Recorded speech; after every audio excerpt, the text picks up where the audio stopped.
হরে কৃষ্ণ মহাপ্রসাদ চ্যানেলে আপনাদের সবাইকে স্বাগত। আপনারা তো অনেক ধরনের মালাইকারি খেয়েছেন। আজকে আমি বানাবো পনির মালাইকারি।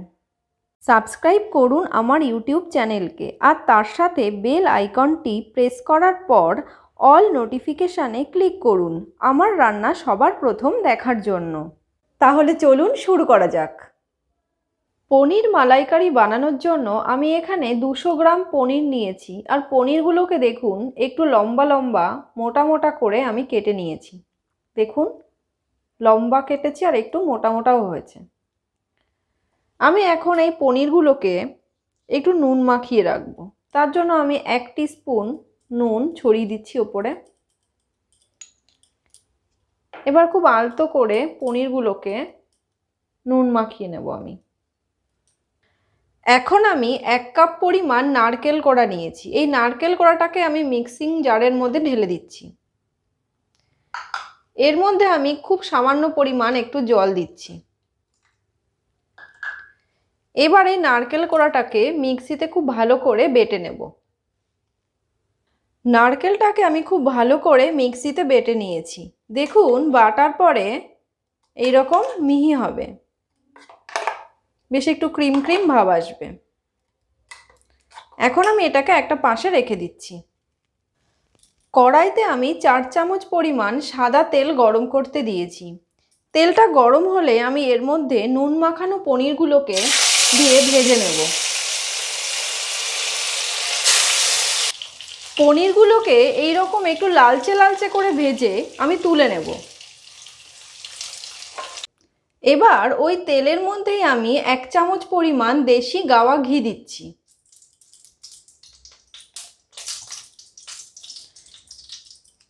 এবার আমি এই তেল আর ঘিয়ের মধ্যে একটু গোটা গরম মশলা ফাটিয়ে নিয়ে দিয়ে দিচ্ছি। এর সঙ্গে আমি 2টো শুকনো লঙ্কাকেও একটু ফাটিয়ে দিয়ে দিলাম আর একটা তেজপাতাকে একটু ছিঁড়ে এর মধ্যে দিয়ে দিচ্ছি। মশলাটা একটু ভাজা হয়ে গেলে আমি এর মধ্যে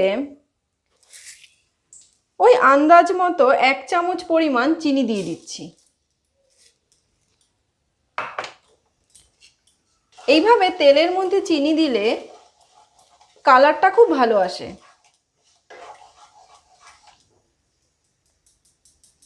চিনিটা একটু গলে গেলে আমি এর মধ্যে একটু জিরে, শুকনো লঙ্কার আমি বেটে রেখেছিলাম সেই বাটা মশলাটা আমি এর মধ্যে দিয়ে দিচ্ছি। মোটামুটি আমি এর মধ্যে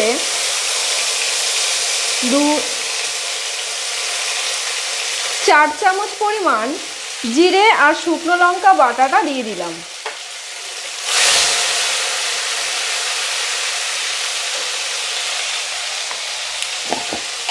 এবার আমি এর মধ্যে 1 টিস্পুন নুন দিচ্ছি।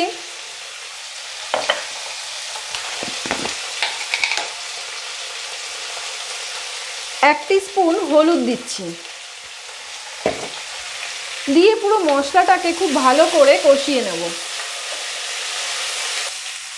মশলাটা খুব ভালো করে কষা হয়ে গেলে আমি এর মধ্যে নারকেল বাটাটা দিয়ে দিচ্ছি।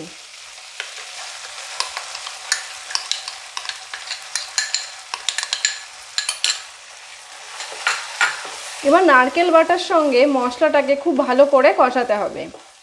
আমি এখানে জিরে বাটা ব্যবহার করেছি, আপনারা চাইলে জিরে গুঁড়ো দিতে পারেন, তবে বাটা মশলা দিলে এই মালাইকারির টেস্টটা অনেক ভালো হয়।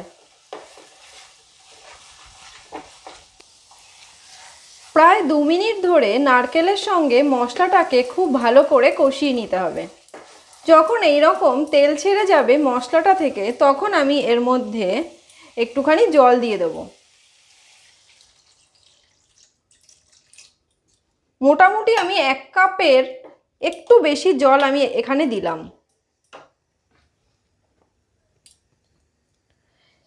এখন আমি এর মধ্যে আরও 1 টিস্পুন নুন দিয়ে দিচ্ছি। আগে 1 টিস্পুন নুন দিয়েছিলাম, এখন আরও 1 টিস্পুন নুন এখানে দিলাম। এবার এই মশলাটাকে ফুটে ওঠার জন্য আমি এটাকে একটু ঢাকা চাপা দিয়ে রাখছি। প্রায় 3-4 মিনিট ধরে ঝোলটা একটু ফোটার পর আমি ঢাকাটা তুলে এর মধ্যে ভেজে রাখা পনিরগুলোকে ছেড়ে দেব।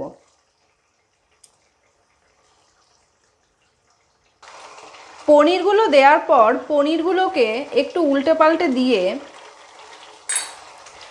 আমি এটাকে আরও 2 মিনিটের জন্য লো ফ্লেমে ঢাকা দিয়ে রান্না হতে দেব। 2 মিনিট বাদে কড়াইয়ের ঢাকাটা খুলে আমি এটাকে একটু নাড়াচাড়া করে দেব যাতে তলাটা ধরে না যায়। দেখুন মশলাটা আর তেলটা কি সুন্দর ছেড়ে গেছে।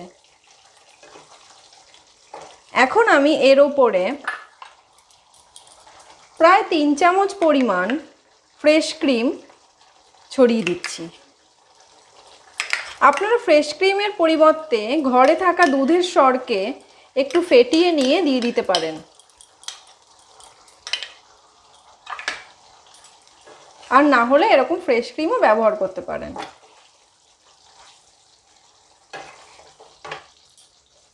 এবার আমি এর মধ্যে হাফ চামচ মতো দেশি গাওয়া ঘি দিয়ে দিচ্ছি। একটু মিশিয়ে দেওয়ার পরে আমি এটাকে আরও 2-3 মিনিটের জন্য একদম লো ফ্লেমে রান্না হতে দেব। 2 মিনিট বাদে ঢাকাটা তুলে আমি গ্যাসটাকে এখন বন্ধ করে দেব। দেখুন আমার পনির মালাইকারি একদম রেডি হয়ে গেছে।